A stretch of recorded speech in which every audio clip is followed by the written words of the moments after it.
fine.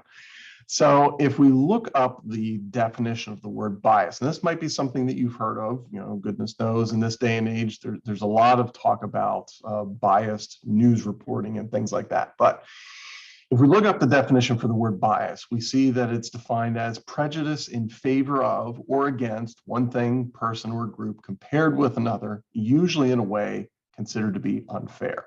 So it doesn't sound like it's a very positive thing. And thus, when it comes to reporting, scientific results and graphing, it sounds like something we want to avoid, and you would be correct in that assumption. So if we take a look at a couple of graphs, and you have these in your class notebook, this is the same page we were working on yesterday. So at the very bottom of that, you see these two graphs. And if we just take a moment, we step back and we take a look at these two, we can see that, first off, they're both titled the same. So obviously they're trying to convey the same data, average SAT scores of incoming freshmen. But we can see clearly that they're doing so in different appearances. There's something that's different about them. But when we compare the two, aside from the titles, if we look at the values, we can see that pretty much it appears as if they are displaying the same data. For instance, College A in graph F looks to be between a score of 1,500 and 2,000. And we look at College A in graph G, and it comes in around 17, maybe a little over 1,700. Okay, and so that seems consistent. When we look at when we look at College D in graph F, it appears to be between 2,000 and 2,500, probably closer to 2,500. And when we look in graph G, again, College D is up there around 23, 2,400. So it seems to be pretty consistent. And so when we look at the differences between those, we can see, well, the most obvious difference, the reason for the difference is that scale in graph G is much more zoomed in on the y-axis.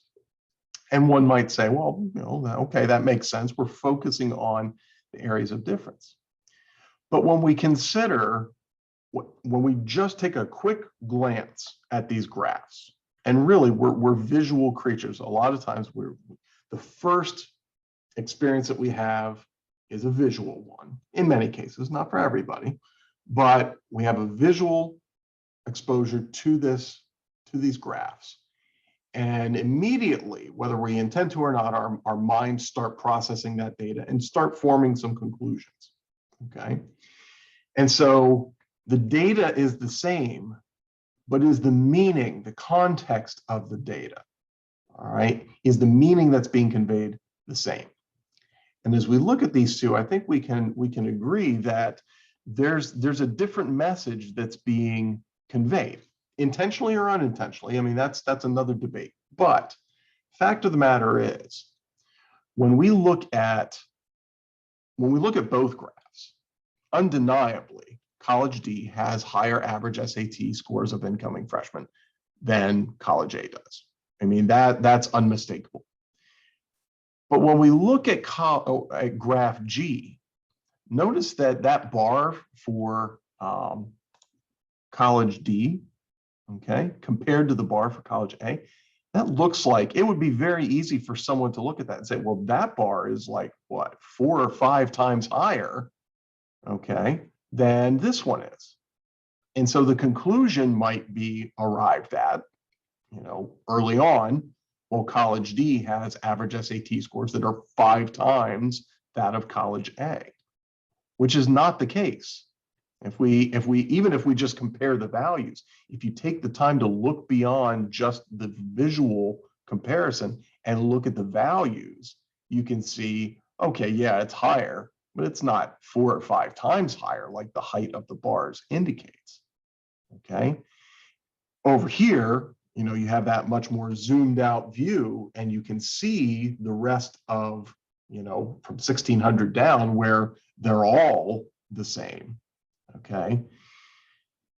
The way that is graphed in graph G, okay, is creating some bias. Again, whether it's intentional or unintentional, that's another discussion.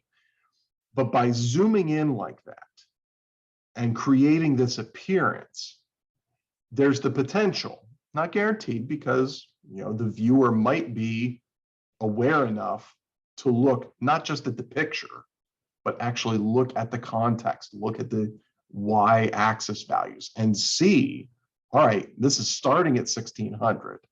So below that, down to a score of 0, it's all the same. Okay. Graphed this way, it can potentially give the impression that College D's average SAT scores are much, much higher, orders higher than College A, when in fact that really isn't the case. So the bottom line is, when you are looking at charts, when you are looking at graphs, when you are looking at data that is being presented to you, take the time to look beyond just the visual.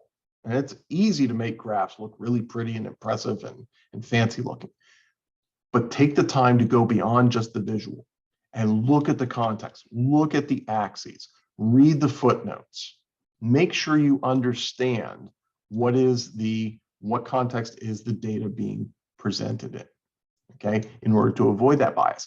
If you are the one generating the graph, make sure you're doing so in a way that is not going to mislead the viewer into coming to a conclusion too early, okay, before they understand and have the whole picture. Again, this is a zoomed in picture. It doesn't necessarily give you the whole picture. All right, graph F does give you the whole picture in terms of the total scores. And again, it is higher for D, unquestionably, but it's not that much higher compared to what graph G tends to suggest.